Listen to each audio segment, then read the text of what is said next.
নমস্কাৰ আমাৰ ৰাশিফল চেনেলটোলৈ আপোনালোকক স্বাগতম জনাইছো।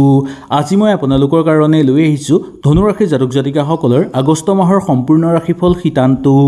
এই মাহত আপোনালোকৰ কেৰিয়াৰ, ব্যৱসায়িক বাণিজ্য, ধন সম্পত্তি, প্ৰেম, পাৰিবাৰিক জীৱন, স্বাস্থ্য আৰু এই মাহত কি কি সাৱধানতা অৱলম্বন কৰিব লাগিব সেই সকলোবোৰ কথা আজিৰ ভিডিঅ'টোৰ যোগেদি সুন্দৰভাৱে আপোনালোকে জানি ল'ব পাৰিব। যদি আপোনালোকৰ কিবা জানিবলৈ ইচ্ছা থাকে নিশ্চয় আপোনালোকে মোক তলত কমেণ্ট কৰি জনাব। আপোনালোকৰ সকলো প্ৰশ্নৰ উত্তৰ মই দিবলৈ চেষ্টা কৰিম। আগষ্ট মাহত ধনুৰাশি জাতক জাতিকাসকলৰ বাবে নতুন সুযোগ আহিব। বহুদিন ধৰি ৰৈ থকা কৰ্মত আপোনালোকৰ সফলতা আহিব। আত্মবিশ্বাস বৃদ্ধি পাবলৈ ধৰিব আৰু সিদ্ধান্ত লোৱাৰ ক্ষমতাও বৃদ্ধি পাবলৈ ধৰিব। চাকৰিয়ালসকলৰ কাৰণে এই মাহটো অত্যন্ত শুভ হ'ব।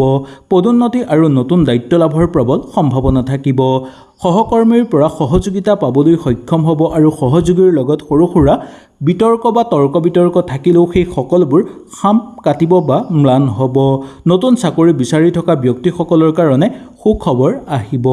যদি আপোনালোকে চাকৰি পৰিৱৰ্তন কৰিব ইচ্ছা কৰি আছে বা পৰিৱৰ্তন কৰিবলৈ ভাবিছে তেনে ক্ষেত্ৰতো এই সময়খিনি আপোনালোকৰ কাৰণে গুৰুত্বপূৰ্ণ সময় বুলি ক'ব পৰা যায়। ব্যৱসায়িক বাণিজ্যৰ লগত জড়িত লোকসকলৰ কাৰণে নতুন গ্ৰাহক বৃদ্ধি পাব, লাভৰ প্ৰবল সম্ভাৱনা থাকিব। নতুন বিনিয়োগ কৰাৰ আগতেই সকলো দিশ ভালদৰে পৰীক্ষা আপোনালোকে কৰিব লাগিব। আগতেই যদি কিবা বিনিয়োগ কৰি থৈছিল সেই বিনিয়োগৰ উচিত ফল আপোনালোকে এই মাহত পোৱাৰ সম্ভাৱনা থাকিব। অংশীদাৰী ব্যৱসায়ত আপোনালোকৰ স্বচ্ছতা বজাই ৰাখিবলৈ চেষ্টা কৰিব লাগিব।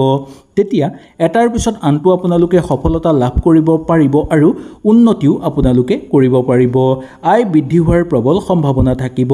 অপ্ৰয়োজনীয় খৰচ আপোনালোকে নিয়ন্ত্ৰণ কৰিব পাৰিব। সঞ্চয়ৰ ওপৰত আপোনালোকে গুৰুত্ব দিব। মাহৰ শেষৰ ফাললৈ ধনৰ ক্ষেত্ৰত ইতিবাচক পৰিৱৰ্তন দেখিবলৈ পোৱা যাব। ধনৰ আগমন হ'বলৈ ধৰিব আপোনালোকৰ, কিন্তু এনেই আপোনালোকে ধন নাপাব। ক'ৰবাত যদি আপোনালোকে ধন পাবলগীয়া আছিল সেই ধন ঘূৰাই পাবলৈ সক্ষম হ'ব আৰু ইয়াৰ উপৰিও নিজৰ কষ্টৰ উচিত মূল পাবলৈ সক্ষম হ'ব। সামাজিক ক্ষেত্ৰৰ পৰাও সুসন্মান লাভ কৰাৰ উপৰিও সেই ফালৰ পৰাও ধনৰ বাট মুকলি হৈ পৰাৰ যোগ দেখিবলৈ পোৱা যাব। প্ৰেম আৰু দাম্পত্য জীৱনৰ কথা ক'বলৈ হ'লে অবিবাহিত লোকসকলৰ কাৰণে নতুন প্ৰেমৰ সম্পৰ্ক আছে বা বিবাহৰ কাৰণে যদি কথা বতৰা পাতিছে নিশ্চয় আপোনালোকে মাহৰ মধ্যম ভাগৰ পৰা শেষৰ ফাললৈ ভাল ফল লাভ কৰিবলৈ সক্ষম হ'ব। বৈবাহিক জীৱনত পৰস্পৰৰ মাজত বুজাবুজি বৃদ্ধি পাবলৈ ধৰিব। সৰু সৰু কথাত ভুল বুজাবুজি হ'লেও সকলোবোৰ আপোনালোকৰ সমাপ্ত হৈ পৰাৰ সম্ভাৱনা দেখিবলৈ পোৱা যাব পাৰে। নিজৰ মনৰ দৃঢ়তাৰ ভাৱটো আপোনালোকৰ জাগ্ৰত হ'বলৈ ধৰিব। এটাৰ পিছত আনটো সুখবৰ আপোনালোকৰ ঘৰলৈ অহাৰ প্ৰবল সম্ভাৱনা দেখিবলৈ পোৱা যাব। পাৰিবাৰিক সমস্যা আপোনালোকৰ লাহে লাহে শান্ত হৈ পৰিবলৈ ধৰিব। মানসিক শান্তি বৃদ্ধি পাবলৈ ধৰিব। ঘৰত শুভ অনুষ্ঠান হোৱাৰ প্ৰবল সম্ভাৱনা আছে। যদি ঘৰলৈ মূল্যৱান সম্পদ আপোনালোকে ক্ৰয় কৰিম বুলি ভাবিছে এই সময়ত আপোনালোকে ক্ৰয় কৰিব পাৰিব। ইয়াৰ উপৰিও যদি কিবা ক্ষেত্ৰত ডাঙৰকৈ বিনিয়োগ কৰিম বুলি ভাবিছে ঘৰৰ মানুহৰ লগত আলোচনা নকৰাকৈ আপোনালোকে বিনিয়োগ কৰাটো এই মাহত উচিত নহ'ব। স্বাস্থ্যৰ কথা ক'বলৈ হ'লে সামগ্ৰিকভাৱে স্বাস্থ্য আপোনালোকৰ ভালেই দেখিবলৈ পোৱা যায়, কিন্তু ভালকৈ খাদ্য আপোনালোকে খাবলৈ চেষ্টা কৰিব। বাহিৰৰ খাদ্য খুব কমকৈ খাবলৈ চেষ্টা কৰিব। ঘৰতে আপোনালোকে যিমান পাৰে খাব, নহ'লে পেটৰ অশান্তি দিব পাৰে যাৰ ফলত আপোনাৰ লগতে আপোনালোকৰ স্বাস্থ্যও প্ৰচুৰ পৰিমাণে হানি হোৱাৰ সম্ভাৱনা দেখিবলৈ পোৱা যাব। ইয়াৰ উপৰিও নিয়মিতভাৱে আপোনালোকে ব্যায়াম কৰিব আৰু লগতে অকণমান এক্সাৰচাইজ কৰিবলৈ চেষ্টা কৰিব। ছাত্ৰ ছাত্ৰীসকলৰ কাৰণে এই মাহটো মনোযোগ বৃদ্ধি পাবলৈ ধৰিব। প্ৰতিযোগিতামূলক পৰীক্ষাৰ কাৰণে প্ৰস্তুতি চলাই থকা লোকসকলৰ কাৰণে মাহটো শুভ হ'ব।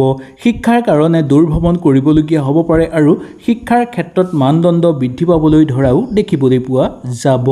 কঠোৰ পৰিশ্ৰমৰ ফল লাভ কৰিব পাৰিব। শুভ আপোনালোকৰ ৰং হ'ব এই মাহত হালধীয়া। শুভ সংখ্যা হ'ব 3 আৰু 9। শুভ দিন হ'ব বৃহস্পতিবাৰ। যদি আপোনালোকে এই মাহত কিবা শুভ কাম কৰিম বুলি ভাবিছে তেনেহ'লে বৃহস্পতিবাৰ দিনটো আপোনালোকৰ কাৰণে অত্যন্ত উত্তম হ'ব। 3 তাৰিখ আৰু 9 তাৰিখ দিন দুটাও আপোনালোকৰ কাৰণে উত্তম হ'ব।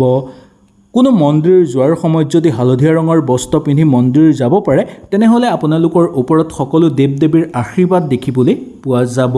প্ৰতি বৃহস্পতিবাৰে যদি ভগৱান বিষ্ণু বা বৃহস্পতি দেৱৰ পূজা কৰিব পাৰে তেনেহ'লে সকলো মনৰ কামনা পূৰ্ণ হৈ পৰিব।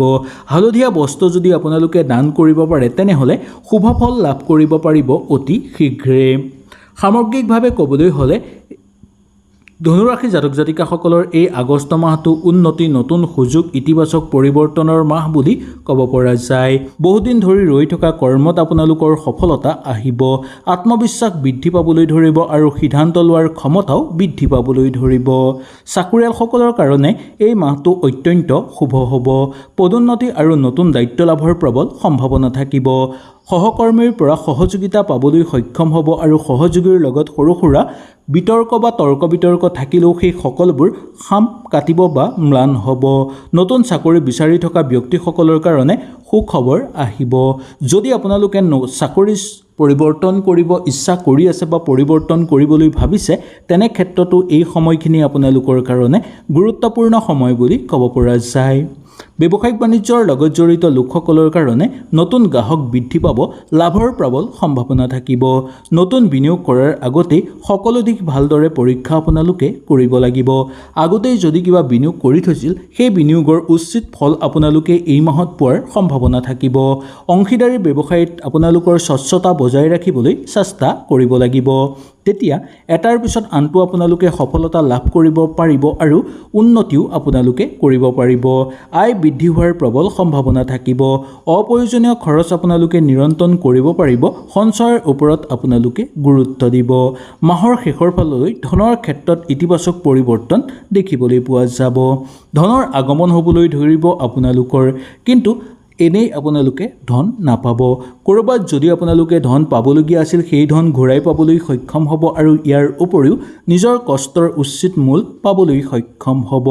সামাজিক ক্ষেত্ৰৰ পৰাও সুসন্মান লাভ কৰাৰ উপৰিও সেই ফালৰ পৰাও ধনৰ বাট মুকলি হৈ পৰাৰ যোগ দেখিবলৈ পোৱা যাব। প্ৰেম আৰু দাম্পত্য জীৱনৰ কথা ক'বলৈ হ'লে অবিবাহিত লোকসকলৰ কাৰণে নতুন প্ৰেমৰ সম্পৰ্ক আছে বা বিবাহৰ কাৰণে যদি কথা বতৰা পাতিছে, নিশ্চয় আপোনালোকে মাহৰ মধ্যম ভাগৰ পৰা শেষৰ ফাললৈ ভাল ফল লাভ কৰিবলৈ সক্ষম হ'ব। বৈবাহিক জীৱনত পৰস্পৰৰ মাজত বুজাবুজি বৃদ্ধি পাবলৈ ধৰিব। সৰু সৰু কথাত ভুল বুজাবুজি হ'লেও সকলোবোৰ আপোনালোকৰ সমাপ্ত হৈ পৰাৰ সম্ভাৱনা দেখিবলৈ পোৱা যাব পাৰে। নিজৰ মনৰ দৃঢ়তাৰ ভাৱটো আপোনালোকৰ জাগ্ৰত হ'বলৈ ধৰিব। এটাৰ পিছত আনটো সুখবৰ আপোনালোকৰ ঘৰলৈ অহাৰ প্ৰবল সম্ভাৱনা দেখিবলৈ পোৱা যাব। পাৰিবাৰিক সমস্যা আপোনালোকৰ লাহে লাহে শান্ত হৈ পৰিবলৈ ধৰিব। মানসিক শান্তি বৃদ্ধি পাবলৈ ধৰিব। ঘৰত শুভ অনুষ্ঠান হোৱাৰ প্ৰবল সম্ভাৱনা আছে। যদি ঘৰলৈ মূল্যৱান সম্পদ আপোনালোকে ক্ৰয় কৰিম বুলি ভাবিছে, এই সময়ত আপোনালোকে ক্ৰয় কৰিব পাৰিব। ইয়াৰ উপৰিও যদি কিবা ক্ষেত্ৰত ডাঙৰকৈ বিনিয়োগ কৰিম বুলি ভাবিছে, ঘৰৰ মানুহৰ লগত আলোচনা নকৰাকৈ আপোনালোকে বিনিয়োগ কৰাটো এই মাহত উচিত নহ'ব। স্বাস্থ্যৰ কথা ক'বলৈ হ'লে সামগ্ৰিকভাৱে স্বাস্থ্য আপোনালোকৰ ভালেই দেখিবলৈ পোৱা যায়, কিন্তু ভালকৈ খাদ্য আপোনালোকে খাবলৈ চেষ্টা কৰিব। বাহিৰৰ খাদ্য খুব কমকৈ খাবলৈ চেষ্টা কৰিব। ঘৰতে আপোনালোকে যিমান পাৰে খাব, নহ'লে পেটৰ অশান্তি দিব পাৰে, যাৰ ফলত আপোনাৰ লগতে আপোনালোকৰ স্বাস্থ্যও প্ৰচুৰ পৰিমাণে হানি হোৱাৰ সম্ভাৱনা দেখিবলৈ পোৱা যাব।